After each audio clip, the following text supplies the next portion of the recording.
Hello and welcome to our next video on the classical period of music for music appreciation. In this video we're going to be focusing on chapters 10, 11, and 12, which are on the three big composers of the classical period. That is Haydn, Mozart, and Beethoven. Now you've probably heard of Mozart and Beethoven before you took this course, but you may not have heard of Joseph Haydn. We are going to be talking about him, and hopefully by the end of the video you will see why he was important in the development of Western music. All right, so before we dive into that, just some quick housekeeping. Make sure that you check on the blackboard for the current study guide, which is the one that looks like this. It's for chapter 7 through 12 in the classical period, and we are going to pick it up from about this point right here, and we're going to make sure that all these get answered. Also, if you're following along in your textbook, like I mentioned, chapters 10, 11, and 12, and you will notice that chapter 12 is the final chapter in the classical period, and then you have a short little summary there at the end. Now, some music appreciation textbooks actually classify Beethoven as the first Romantic composer. Romantic period is a period that follows the classical period, and although it's true he lived into the years that make up the classical period, Romantic period, if you recall, the dates of the classical period end around 1820. And Beethoven didn't die until 1827. And in many ways, he is kind of the trailblazer for some of the things that we're going to see uh, characterize the music of the Romantic period. But for the purpose of this class, we consider him a classical composer. I personally consider him a classical composer. He lived mostly in the classical period, and we are going to see how he kind of foreshadows and helps establish some of the characteristics of the Romantic period. But we don't consider him a romantic composer, so to speak. Okay, so where to begin? Haydn. We're going to talk about him first of all. I'm not going to go through and highlight every single little point given in your textbook, but we do want to highlight a few things. First of all, he was born in a relatively small village. This is Austria here, and pull this back so make sure you know what we're talking about. That little red marker on Google Maps here is his little village. He was born in Austria. I'm not going to ask that you memorize the name of the village, but just know that it wasn't a very big place. And notice that it wasn't too far away from Vienna, where he would later live and work. Please remember, Vienna, Austria is a very important city during this time, especially for music.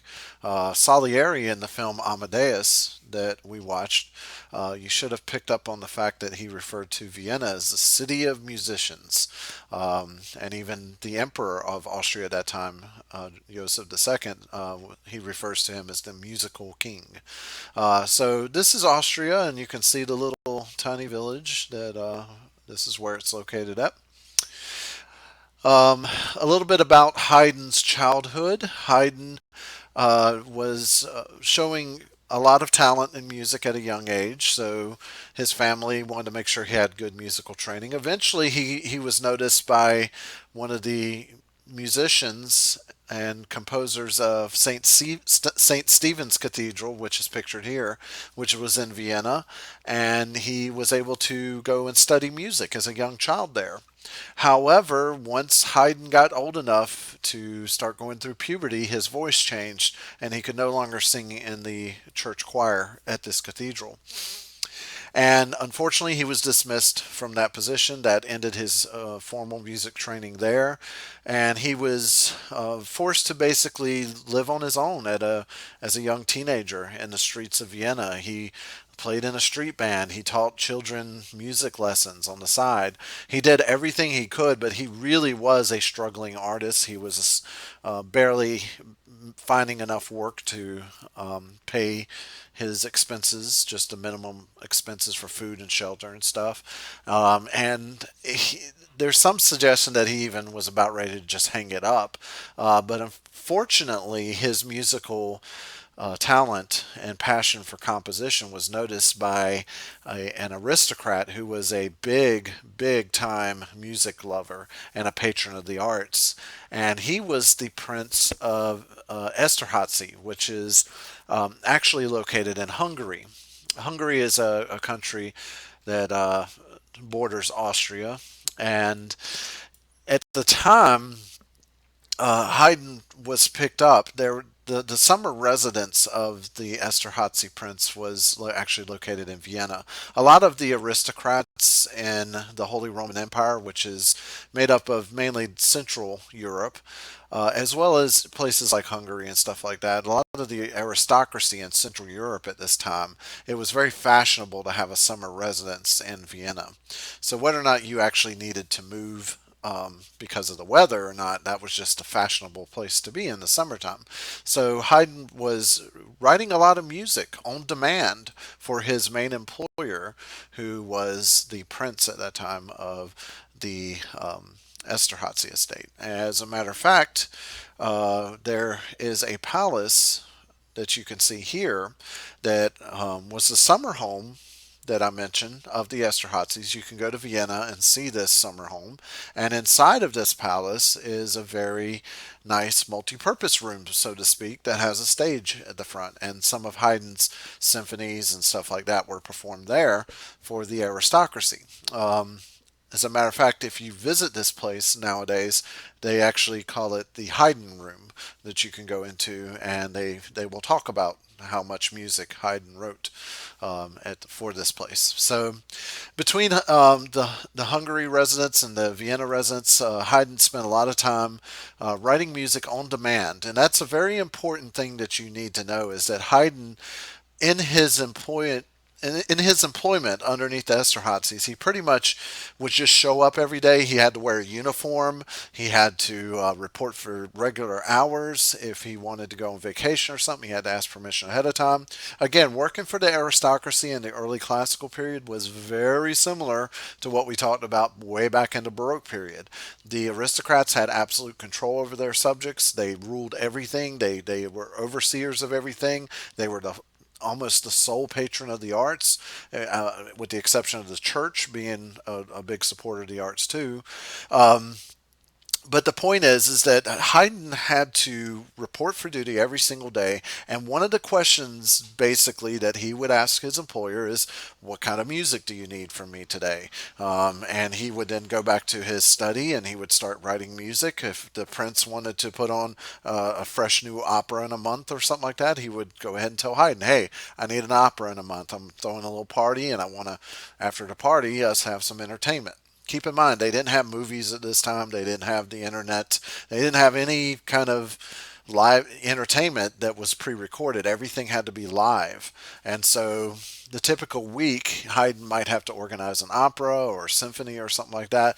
He was constantly having to produce music, but almost all the music that Haydn produced in his lifetime was suited to meet the needs of his employers, who were aristocrats. The main one being the Prince Esterházy. So the relationship between Haydn and the prince was very good. The prince adored music, and he didn't mind actually building up the orchestra while Haydn was composer. Your textbook hints at the fact that many people feel like Haydn invented a string quartet out of necessity, because in his early positions working for aristocrats, he didn't always have huge orchestras available. A lot of times he only had, a couple violinists, a violist, and a cellist. So whether or not he actually invented a string quartet is somewhat debatable, but he definitely helped make it a standard form because he wrote so many of them and he was so popular, the ones that he did.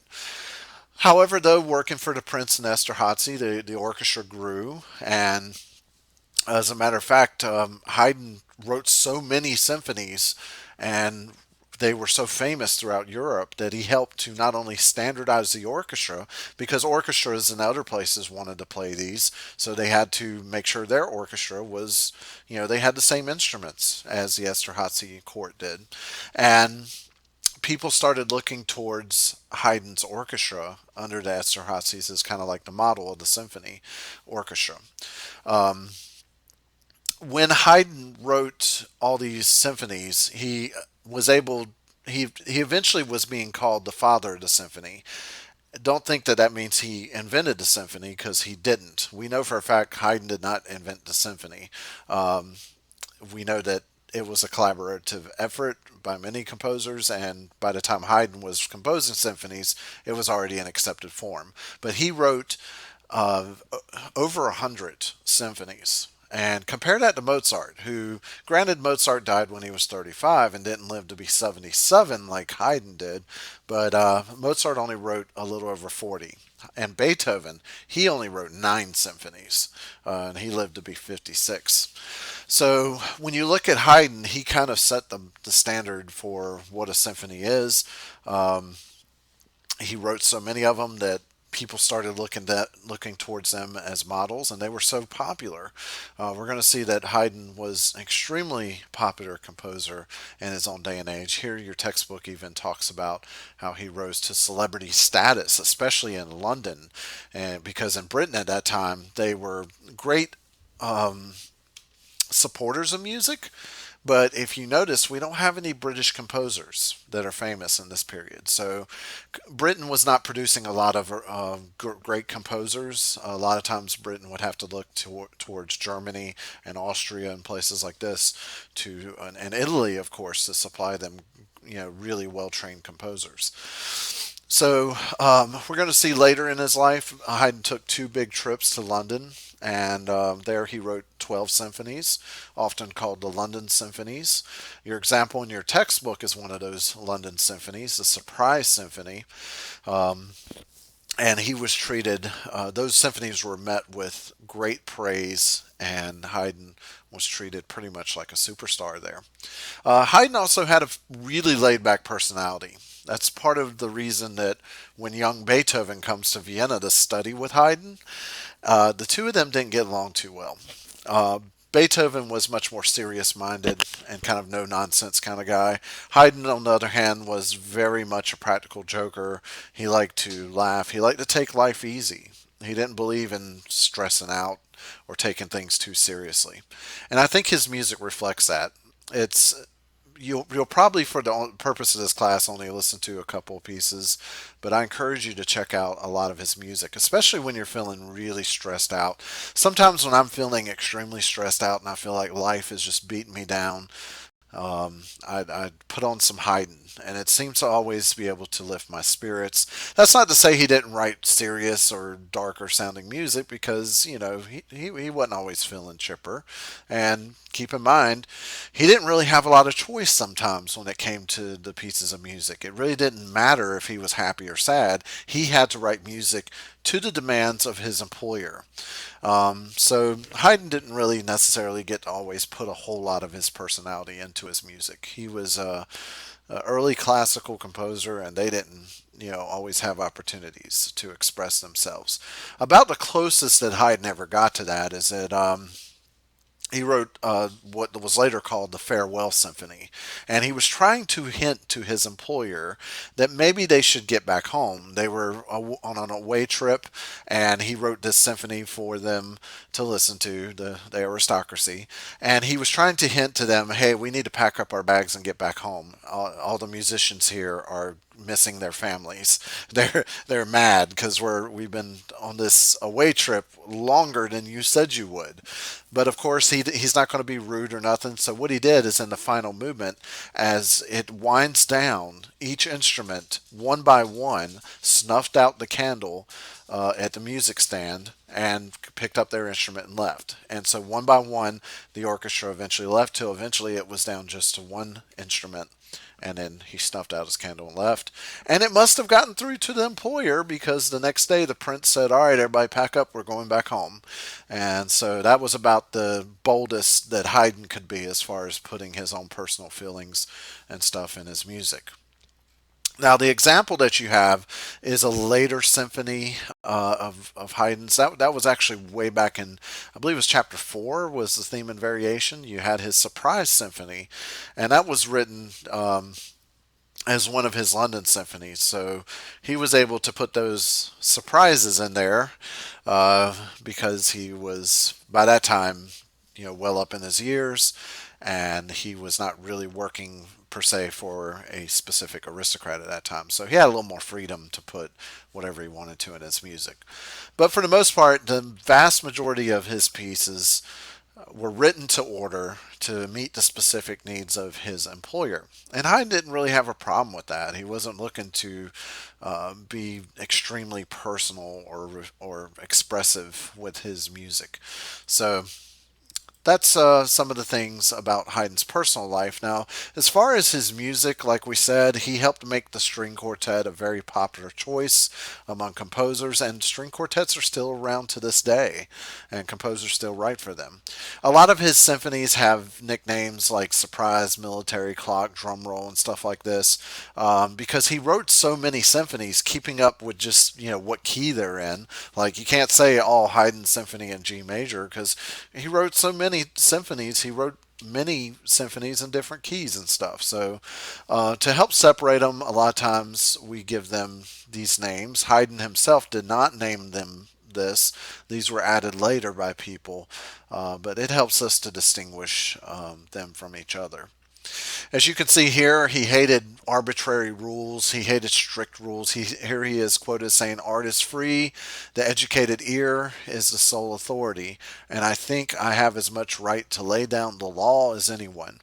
So you can see Haydn wasn't free of Enlightenment thinking there to think that all men are created equal and all. Who has the authority to decide that after you present the first theme, you must go here or do something like that. So you see a little bit of the spirit of Beethoven right there being channeled early in Haydn.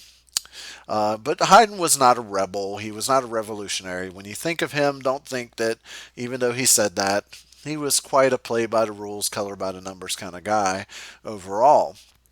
He did like being able to be expressive in his music, but once again, he's writing most of his music to the order of his aristocratic patron. Here you can see a performance of one of his oratorios. He wrote a lot of religious music in his final years. He wrote oratorios and some masses, and definitely, probably being up in his years, like most people, he probably started thinking about religious thoughts a lot more, and that probably led to him writing some more music. Not only that, but by the time 1790 rolls around, there's the prince, the one that loved his music so much at Esterhazy, he passes away, and unfortunately, one of his sons that took over did not care for music very much and greatly reduced the size of the orchestra. Pretty much put Haydn on a suspended pay, not suspended pay, but such a reduced salary that Haydn could not support himself solely on the basis of that salary. So Haydn began to look for other means of employment, hence his trips to London and turning his ear towards his talents towards religious music, turning towards the church to, you know, be an excuse for music, justification for writing that stuff. So Haydn's final years were in discomfort. He was suffering from, being 77 years old. He was suffering from some ailments, and eventually he did die at the age of 77, which is pretty long for that time to live. He never produced any children that we know of. There are some rumors that he had a mistress and that he had a child by the mistress, but there's no way to confirm that. And let's talk about the reason why he probably had a mistress, and that's because when he was younger, he married a woman. And unfortunately, the two of them grew to absolutely despise and hate each other. And so they never produced any offspring. And actually, it was against the law at that time for you to get a divorce. So both of them, from what we understand by some of the stuff in their letters and things like that we pick up on, and some of their friends that were alive at the time, we're pretty sure that both of them had affairs. They had people on the side because that was actually pretty rampant among that time because people could not get a divorce. All right, so looking at this piece of music here, I don't really like the fact that your textbook has added this. I've been using this textbook now for quite a few editions, and I'm not sure exactly why they added the trumpet concerto. I understand that it's quite popular nowadays as a performance piece. When I went to undergrad, there was a trumpet major there that played this at a senior recital. But this kind of gives, if you're not really careful reading right here, this might give you the impression that trumpet concertos were kind of common back then. There were not that many brass instrument concertos. They were not wide scale. Yes, Mozart wrote a few famous horn concertos and things like that. But remember, brass did not have valves at this time. And there was a special kind of keyed prototype trumpet that a guy in Vienna was playing. And that's what Haydn wrote this for. So Haydn was able to give the trumpet a lot more melodic material at that time because it was kind of like a prototype trumpet that he was writing it for. So normal trumpets at that time, the natural trumpets that did not have any valve system in them, would have been unable to play this piece of music. And therefore, when you're listening to classical period music, don't expect trumpets, like we've said before. Don't expect trumpets or most brass to do much melodic playing. Definitely not in the register that you hear and the virtuosity that you hear within this. So it's not until around the 1830s or 40s that you start seeing valve trumpets, and you can see Haydn died before then.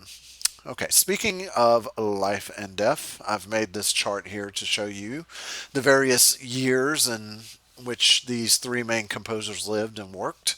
And notice that Haydn's timeline is the longest here because he lived to the ripe old age of 77. Mozart died very young at 35, and Beethoven actually died in 1827 in the middle of a thunderstorm.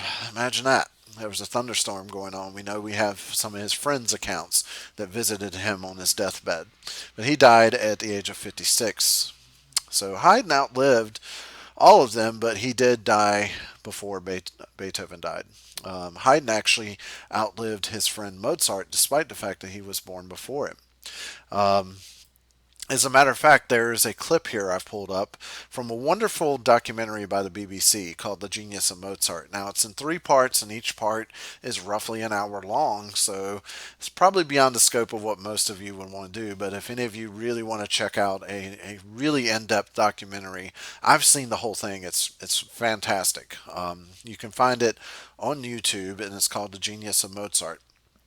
I want to pull up this one particular clip from this documentary because it shows Haydn and Mozart talking here and actually clicking their little alcohol glasses there. The reason I'm going to play this scene is because they recreate a scene, as far as we know, that really happened where Mozart knew that Haydn was taking one of his trips to London. This was the first series of trips to London that Haydn went on, and you're going to hear an actor play the role of Haydn and kind of tell you what was going on. And it's kind of a touching little story, and you'll actually hear where Mozart was concerned that it would be the last time that he would see his friend Haydn, when in fact it actually was, not because Haydn died on the trip due to his old age or anything, but because actually Mozart died before Haydn returned to Vienna. So here's the scene. I had told his good father 5 years earlier that his beloved son was simply the greatest composer I had known, and my words were proved true. I so hoped that he would accompany me to London, where an impresario had hired me, requesting also that Mozart come too. Please try and write whenever you can. Well, of course I will. Let me know how those English are treating you. Perhaps you will follow me to London soon. I fear this is the last time that we'll see each other.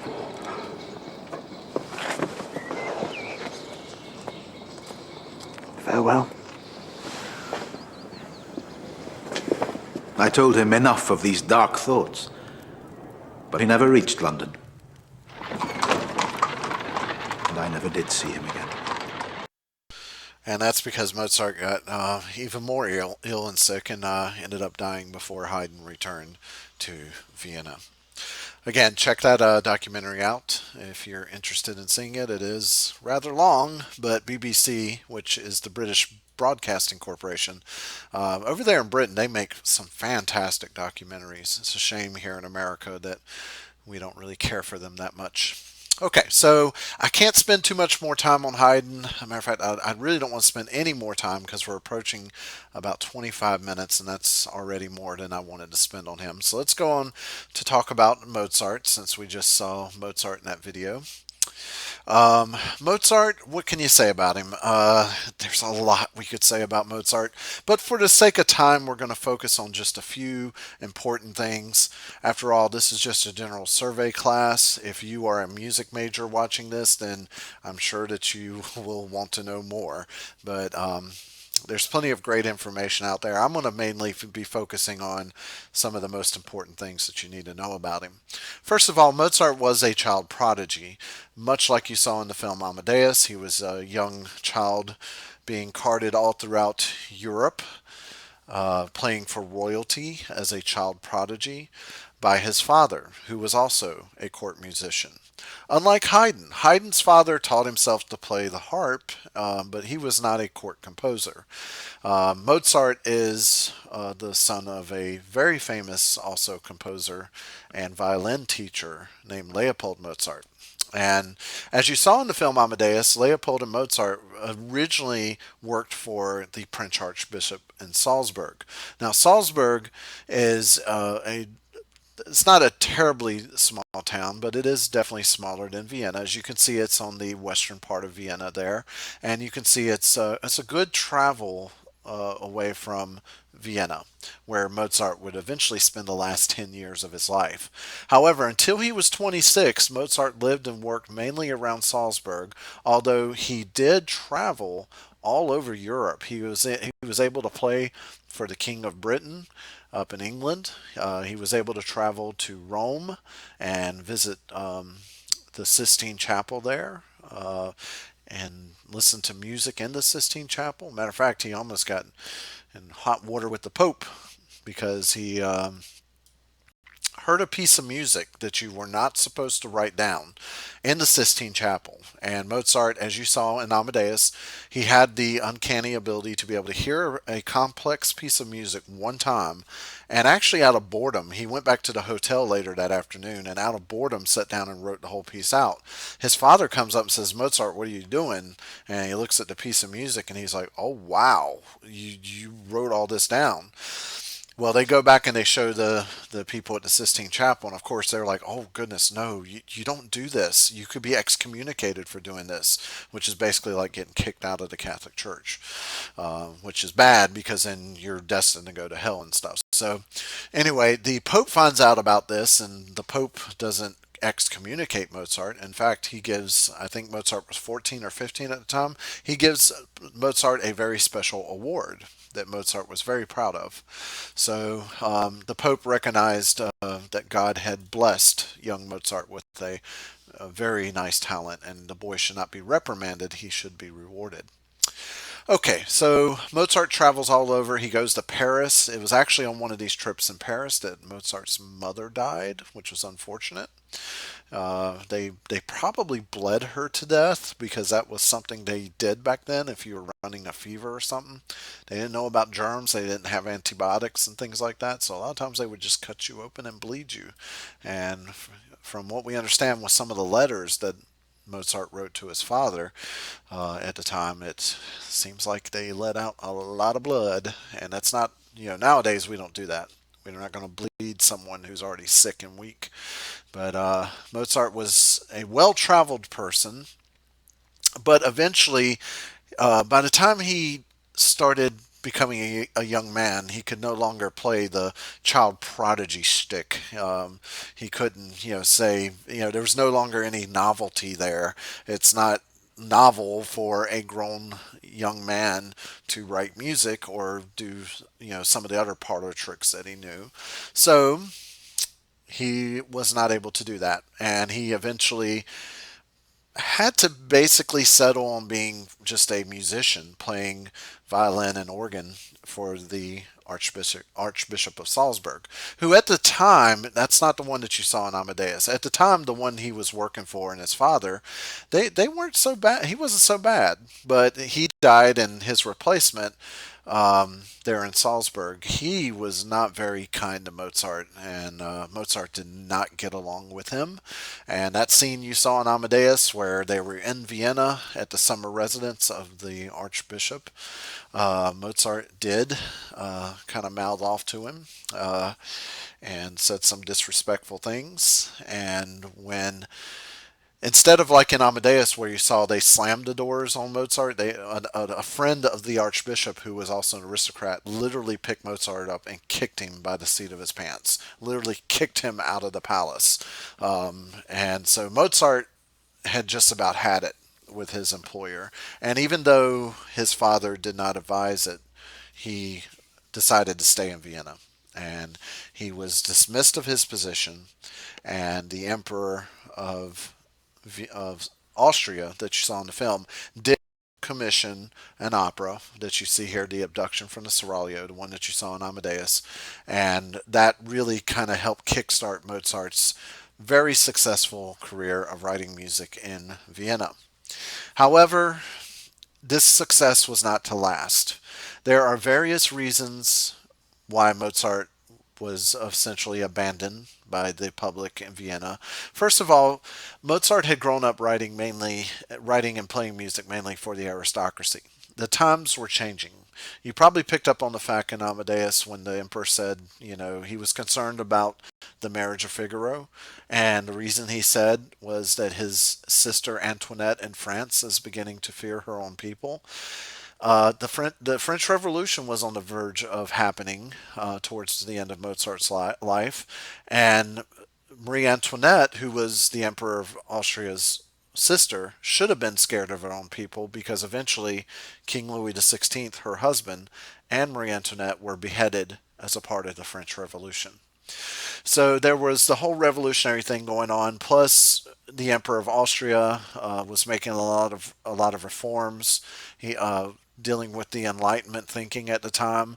The American Revolution had happened by the time Mozart was in Vienna, and there was. I mean, Mozart wasn't a fool, and neither were the people in Vienna at that time. There was an obvious trend in society that was getting away from the aristocracy, and many of these aristocrats had to do what was necessary to protect themselves. A lot of them had to cut certain luxurious expenses, such as supporting entire orchestras and having opera houses and stuff like this. Many of them were unsure if they and their children were going to continue on. And of course, many of them didn't. Nowadays, we still do have kings and queens and stuff like that in parts of Europe, but they definitely don't have the power and the wealth that they used to have. And that's one of the reasons, by the way, that Haydn's, that second employer, the Esterházys, the son that took over, that was one of the reasons he pulled back the orchestra and Haydn's orchestra so much and had to basically lay off a lot of the orchestra, because he was unsure exactly where the Enlightenment thinking was going to go as far as the future of the aristocracy. Plus, you had a war between Austria and Turkey, essentially Turkey, the Ottoman Empire. So there was a war going on when Mozart died, and it was a very unpopular war in Vienna. But it was a war, and it was taking its toll on society. So there's numerous reasons why the uh, public in Vienna failed to support Mozart in the later years of his life. But Mozart didn't fully make it as a freelance composer. He tried to find some positions, but eventually he just settled on the fact that he didn't want to be treated like a servant. He wanted to be free to express music in a way he felt. He didn't want to be like his dear friend Haydn, who had to write music by the order. He wanted to be able to write music based on his own personal experiences. As a matter of fact, his 40th Symphony that you have as an example, that's actually back in chapter 3. If you go back and listen to that, that's Mozart Symphony number 40, first movement. That's your example of sonata form that's given there. Mozart actually wrote this shortly after he and his wife Costanza had lost a child. The child was born and it was sickly and it didn't make it. So that may give you a new perspective when you listen to this. This is one of Mozart's most troubled pieces. You can hear in this first theme here that it's a bit of agitation, a bit of it's not all well as well with the world there. And the secondary theme is a little more passive and gentle. Maybe that's Mozart making his amends with reality. Maybe he's facing the fact that his young child was just not meant to be. So you do see Mozart put a little more emotion and personality into his music. However, he still, for the most part, had to work commission by commission by commission. He was still largely writing for the aristocracy, and therefore you hear that in his music. You kind of hear how his music is placed, to the order of the aristocracy. And Mozart did butt heads with the emperor a few times, like you saw in Amadeus, as far as regulations regarding the opera and stuff. He didn't feel like the aristocracy was qualified to censor music. They didn't really, yeah, I mean, they weren't musicians. They grew up with minimal musical training and stuff. Let the experts do it. Let the artists express themselves. And don't we see that in today's music? Don't politicians to this day try to control and regulate what is music and what is not? Or even the music industry, is run by a bunch of suits. And you may think that that gangster rap you listen to is fresh off the streets of Compton or something like that, but I mean, it's not really, especially not by today's. Maybe back when hip hop first emerged, or maybe you listen to pop music and you think that that's, oh, well, Katy Perry spoke directly to my heart. Well, chances are she didn't write the song. Chances are some guy with behind the scenes wrote it, and it's a product of this big music machine and stuff. So, and they're going to control it. They have their demographics. They have their research that shows what Americans listen to and how they listen to it and who pays the most for music and all that other stuff. There's a reason why the music sounds the way it does today, and it's all because it's controlled by the music industry. And so, in a way, musicians today oftentimes have to fight with the executives, and they have to fight to put any kind of freedom or expression into their music. I think that if you actually read actual interviews with many of the artists today, whether they be in hip hop, country, western, or pop, many of them end up being quite frustrated. Many of them feel like that they are controlled by the record labels and stuff, and they're not allowed to be free as artists. And Mozart, he was facing that 250 years ago. So nothing's new under the sun. There are a few examples here from Don Giovanni, which is one of Mozart's most popular operas. It's based on the legend of Don Juan. If you've ever heard a guy referred to as a Don Juan, this is where it comes from. It's about a nobleman who took advantage of his position and power and went around the countryside all over Europe, sleeping with as many women as he could possibly do that with. And even sometimes when they refused, as you see in the opening scene, the very first scene of this opera opens with Don Giovanni being rejected essentially by Donna Anna, and she puts up a struggle, and she's not going to have him, she wants the ring on her finger before she does anything, and Don Giovanni's not going to have that, so he actually attempts to rape her. So you can read more about that scene, and if you think that opera is just a bunch of boring stuff, well, this actually starts off with a pretty action-filled scene. You even have a little video excerpt that you can play there, and some of the music. You have the translation here because this opera is in Italian, and some of this subject matter was a bit controversial for its day and age. I mean, you open up with a rape after all, or at least attempted rape. Um, and notice that the subject matter is not from Greek mythology, like we established with Baroque opera. Keep in mind that opera was trying to recreate ancient Greek and Roman theater, mainly Greek theater, and therefore the early operas almost always pulled from Greek legends and mythology and history and stuff like that. That's why you saw that argument in Amadeus where Mozart's like, why must we go on writing about ancient dead legends and stuff like that? Why wouldn't you rather listen to your hairdresser than Hercules or Horatio or all these other dead people?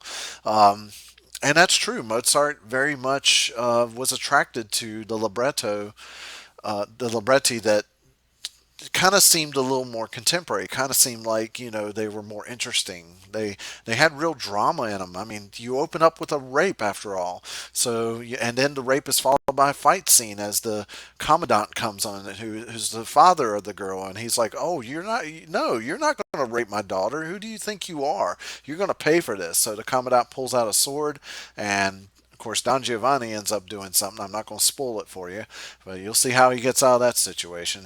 He's up to his dirty tricks as usual. But you can actually watch it, and I encourage you not just to listen to opera. Anytime you have the opportunity to actually see opera, um, watch it. It's meant to be seen as well as it's meant to be heard. Now, one thing about these video excerpts, though, is that you'll notice there's no scenery in the background. It's kind of like just a curtain that's draped, down on the side and stuff like that. So you can see there, it's no real scenery. It's not a full scale production because these videos were mainly produced for music education. They were not intended to, be actual opera performances. Now, of course, you can go on YouTube and look up Don Giovanni Act 1, Scene 1, and you can see actual opera productions of it. But you do have this here where you can actually see the action and not just read about it, here. I always prefer to see opera instead of just listening to it. And here is a modern production of Don Giovanni showing you that we still play Mozart's operas. Now, Mozart wasn't just an opera composer. He wrote virtually in every major form in the classical period. He wrote symphonies, he wrote string quartets, he wrote piano sonatas. He helped make the piano a very popular instrument. He was an excellent pianist himself. He often played almost as far as I know, exclusively played the piano in all the piano concertos that he wrote, and he wrote some absolutely wonderful piano concertos. Now, the example you have in your textbook is one of my favorite compositions of all time. Mozart's Piano Concerto Number 23 in A major is a joy to listen to, and uh, even though we last time we talked about the concerto, and there is a video about this particular piano concerto. Do check it out again and re-listen to it. Mozart also helped make the clarinet pretty popular too. There was a good friend of his that was very good on the clarinet, and before then the clarinet was kind of reduced to just playing more harmonic stuff. But Mozart was one of the first to really give it a solo role and wrote some pieces of music where it gets the solo. Unfortunately, Mozart did die fairly poor, and unlike what you saw in the film, he was not just sewn up in a sack and thrown into a mass grave. He was given a very modest private funeral. He, however, wasn't given a specific. Sorry, I had to scratch my ear there and kind of bump my headset around. He was not given, an elaborate funeral. His poor wife couldn't afford it. They had to sell some of their furniture just to pay for the modest funeral he got and to settle his debts. He didn't even get to finish his final composition, his Requiem. It was finished by a student of his, Franz Süssmayr. Um, so it was a modest funeral. However, at the time, the graves were often reused, 10, 20 years later. And so when Mozart's body was dug up, they didn't keep the remains. And so to this day, we don't really have any remains. Now, there's a rumor that there's a skull that was saved, and it's out there, but we're not sure if that story is true or not.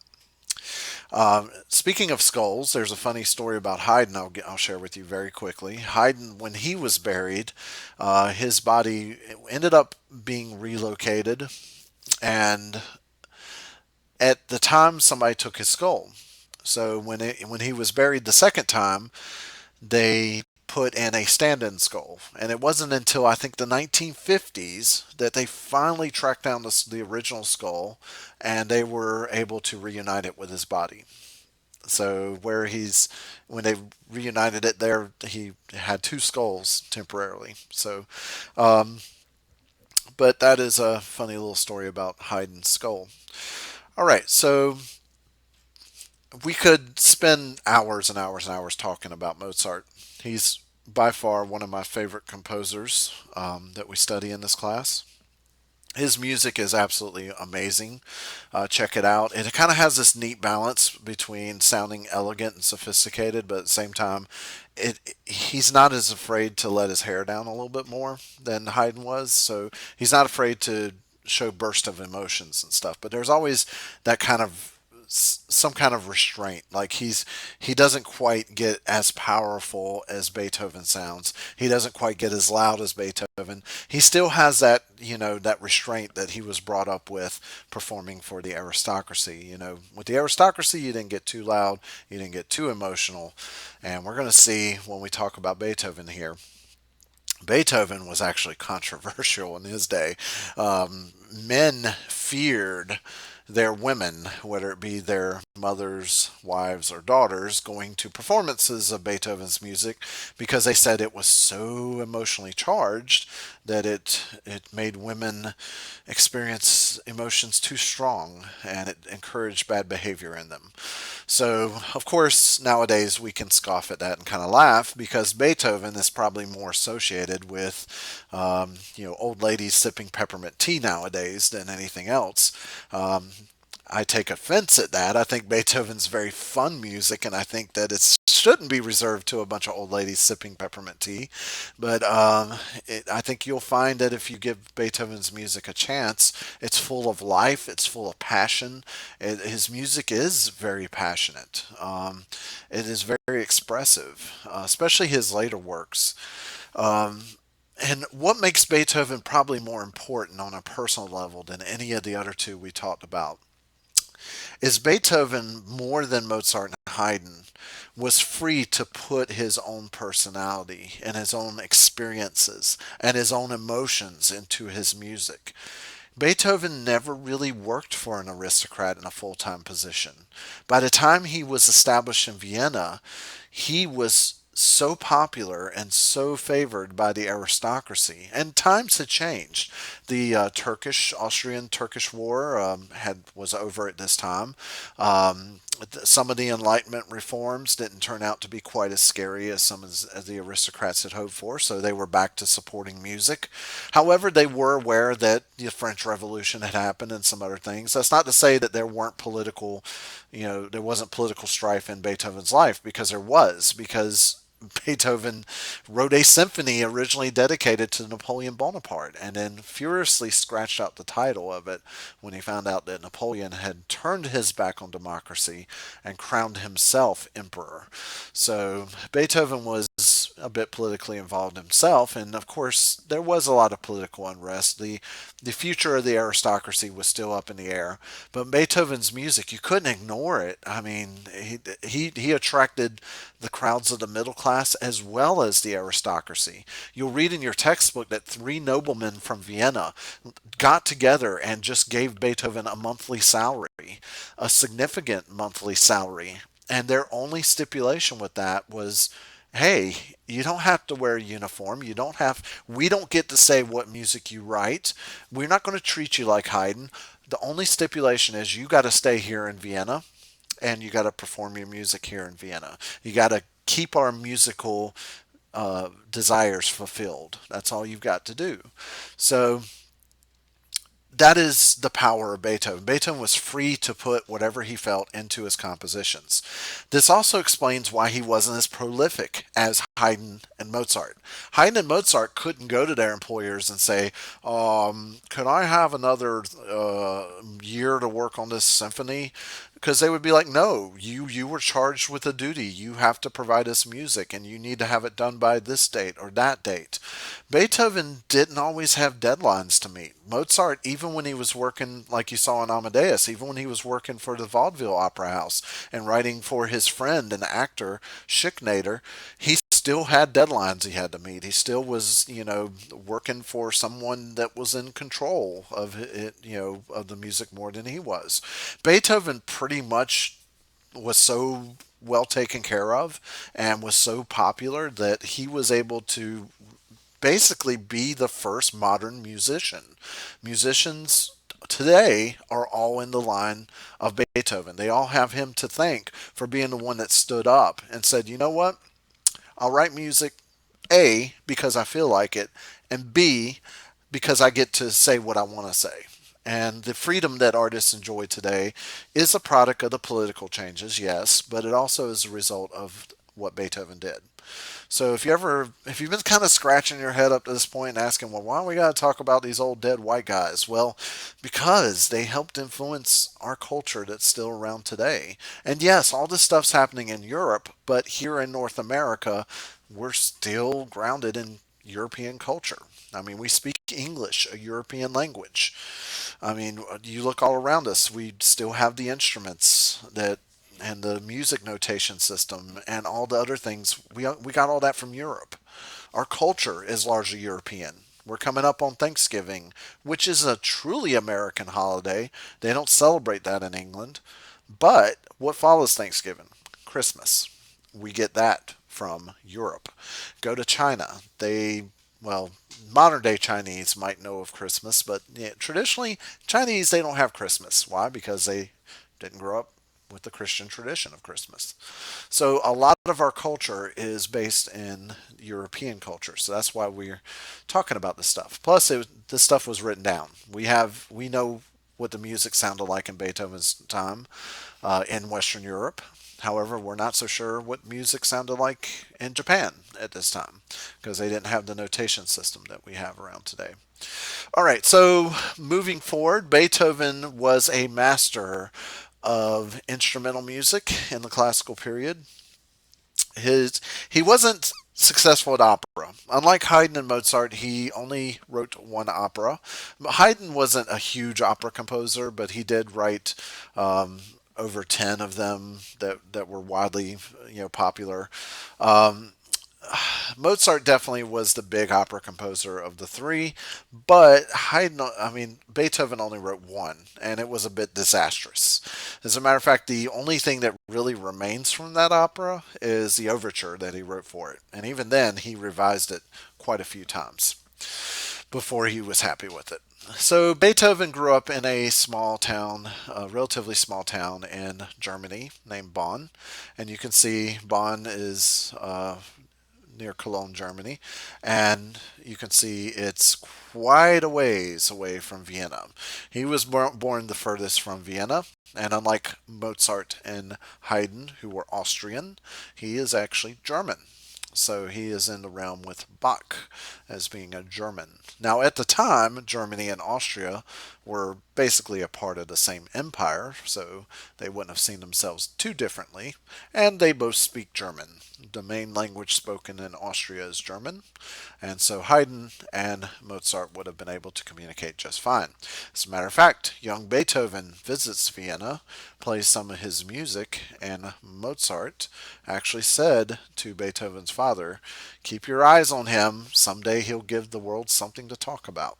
Which kind of echoes the statement that you heard Haydn say to Mozart's father. He said that Mozart was the greatest composer known to him, which is kind of what you hear Salieri tell Mozart in Amadeus, similar to that. But it wasn't Salieri saying that to Mozart, it was actually Haydn who said that. Speaking of Haydn, a young Beethoven visits Vienna in the hopes of studying with the great Papa Haydn, as he was called. That was a kind of a term of affection that many people knew Haydn by. Many of his friends called him Papa Haydn. However, like we mentioned before, Beethoven and Haydn's personalities did clash a bit, and Beethoven actually went to other teachers to get real musical training. And by this time, Beethoven felt like Haydn just wasn't going as fast as he had hoped and wasn't sharing as many ideas as he had hoped. So he didn't think Haydn was that great of a teacher, but he did learn some from Haydn before Haydn passed away, and Beethoven began to establish himself both as a performer as well as a composer. As a matter of fact, Beethoven, in his early days in Vienna, probably spent way more time playing music than he did writing it. However, by the time he started approaching his 30th birthday, he noticed that some strange stuff was going on with his hearing. And before he turned 40, he was stone deaf. He got progressively worse and worse, but he started experiencing symptoms in his late to mid 20s, mid to late 20s. And by the time he was 40, like I said, he was completely deaf. You could blow a trumpet right next to his ear as loud as you could, and he wouldn't hear you. This is the great tragedy of Beethoven's life. There's many tragedies in Beethoven's life. Unlike Mozart and Haydn, he never married. Of course, he never had children. As a matter of fact, speaking of children, he tried to raise his nephew, and that was disastrous. He was a terrible parent or guardian. As a matter of fact, his nephew tried to kill himself, and some people want to suggest it was because his uncle Beethoven was just an ogre to live with. Beethoven, despite all these tragedies that I mentioned to you and stuff like that, I think there's this idea of Beethoven being kind of grumpy and serious and just in pain and suffering. He's kind of like the suffering artist. You know, his music sounds so dark and serious. After all, he's the one that wrote bum bum bum bum bum bum bum bum. You know, that dark and serious symphony. But that's not really true. If you read his friends' accounts and stuff, yes, he had a fiery temper. Yes, he had a bit of an inferiority complex. Yes, he was never happy with his own work. He never thought that he amounted to much, despite the fact he was like the greatest composer of his lifetime. He had a lot of personal demons to deal with, but overall, Beethoven was pretty fun-loving guy. I think he was like a lot of us. I think life got him down a lot. I think that he liked to sometimes just be alone. Sometimes he just liked to be to himself. But this doesn't make him a tyrant or an ogre, as he's sometimes portrayed as. As a matter of fact, I have it pulled up here. There's a fantastic film that I do suggest you check out. It's called Immortal Beloved. This film tried really hard to be the Amadeus of Beethoven.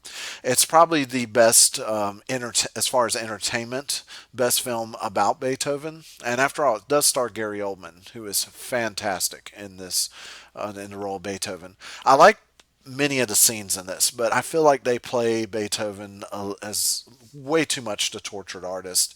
It makes it sound like he didn't have a whole lot of fun and didn't like to joke around, and we know that that wasn't him. We know that he did like to have a good time. I mean, he's human. He liked to form connections. Oh, I forgot to show you guys this picture. This picture is from Google Street View. This is actually Mozart's house that he was born in, and it's now set up as a museum.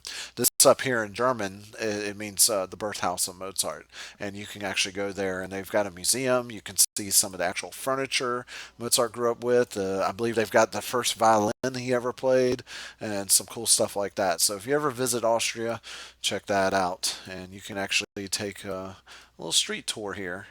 Um, Oh, that guy got captured funny there. You can see his legs here and top of that. It's kind of looks freaky there.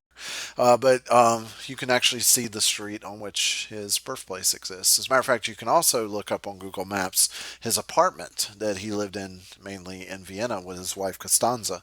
And you'll see that the film Amadeus, although it wasn't filmed in that actual apartment, the film Amadeus actually got some of the rooms pretty accurate. Okay, so check out Immortal Beloved if you want to. I will tell you that a lot of this film is taking liberties with history. Please do your research if you watch this movie, because a lot of things that happen in this movie, it's very questionable whether it happened that way. And some of the scenes are outright fabrications and just myths, and we have no reason to believe some of the stuff in this happened. And they do portray Mozart quite troubled, and but they do get some of the things right, like how not Mozart, Beethoven's father was pretty bad. Beethoven's father would beat him if he missed a note during a concert as a young man and stuff like that. His father was a drunk, as a womanizer. His father was terrible. His father was a singer in the court there in Bonn, but he barely supported his family. He was too busy getting drunk and going off and doing crazy stuff all the time. And he had hoped that Beethoven would be the next Mozart. He often lied about his age. He would try to, do what Leopold did with Mozart. He would try to get permission to take young Beethoven around and do concerts and stuff. He would say Beethoven was 6 when really he was 9. Um, Beethoven never enjoyed the success as a child prodigy that Mozart did because really he wasn't quite the child prodigy that Mozart was. However, he did grow into an amazing composer.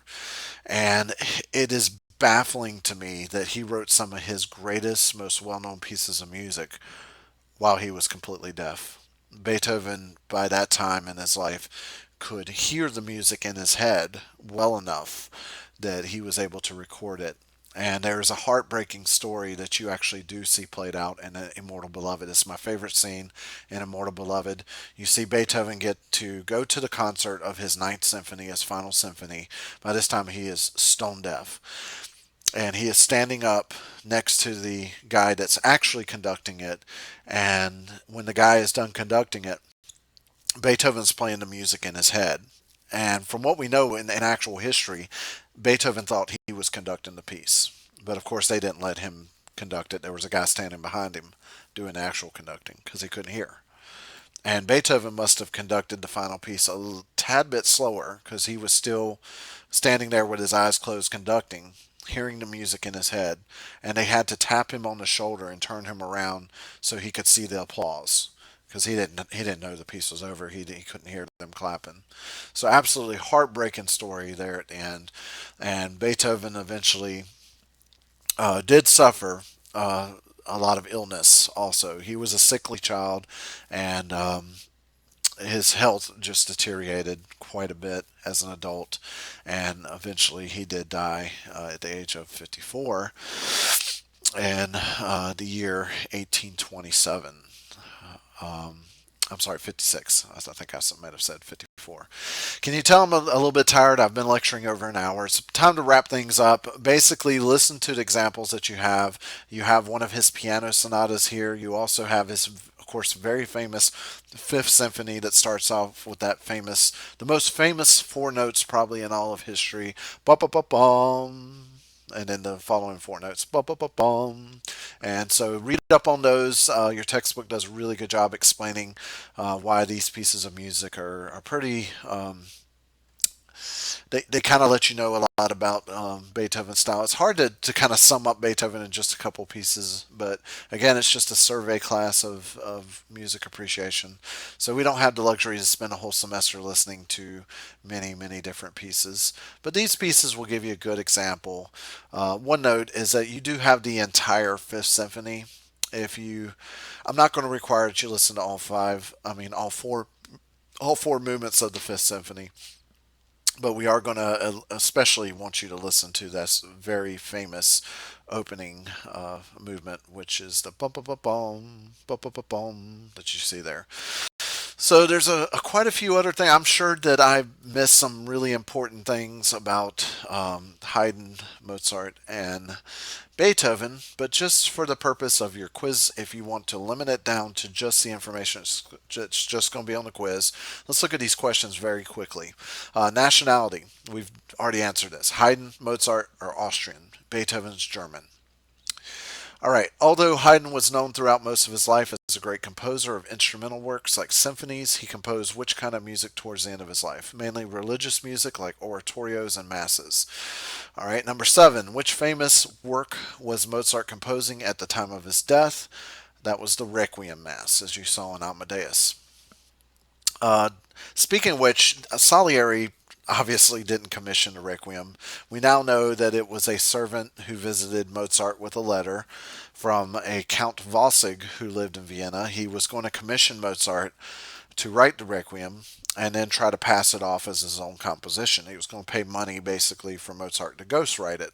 However, Mozart died before he finished it, so of course the Count was never able to pass it off as his own composition, and that we now know that that's what it was. Now Mozart he was a little freaked out by the Requiem. We do have reason to believe that Mozart thought that he was writing it for his own funeral, and that he saw the mysterious gray messenger who came with these letters late at night as some sort of ghost.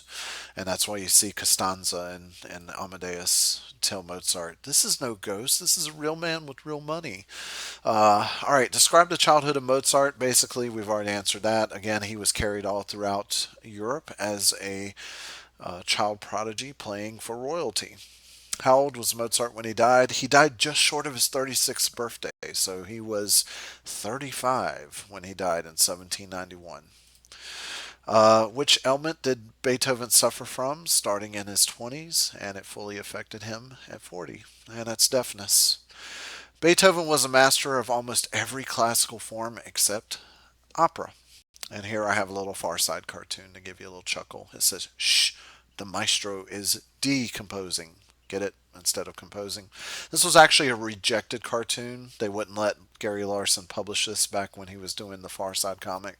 They thought it was a little too morbid for their taste, but I did I did see that in a rejected cartoons from Far Side that he had, and some of them were way darker and disturbing than that. So, anyway, that pretty much sums up what you definitely need to know for the quiz. Again, this upcoming quiz does have a listening section to it, so some of the stuff we talked about in the previous video will be tested as far as you being able to have to listen to a clip and determine, is it a concerto, is it a symphony, is it a rondo or a minuet or something like that. So, anywho, I hope that you found some of this information very entertaining and especially enlightening, and it shed some light on who these guys were, why they were important.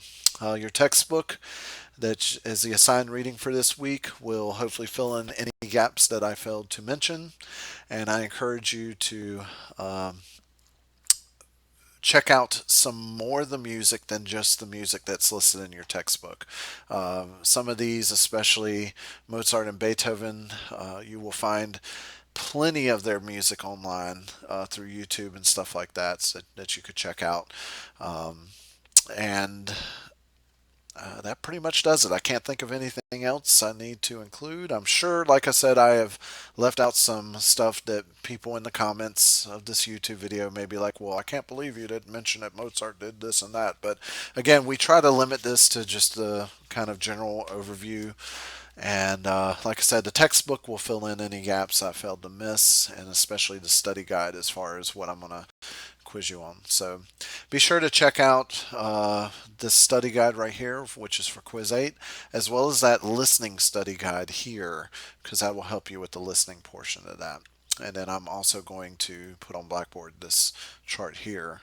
You're not going to need to memorize these dates or anything or ages, but they're just good to know because it kind of gives you a graphical representation of when these guys lived and stuff. So anyway, thanks for joining us for this final video on the classical period. Next time we'll start our next period, which is the Romantic period, which goes from 1820 to 1900.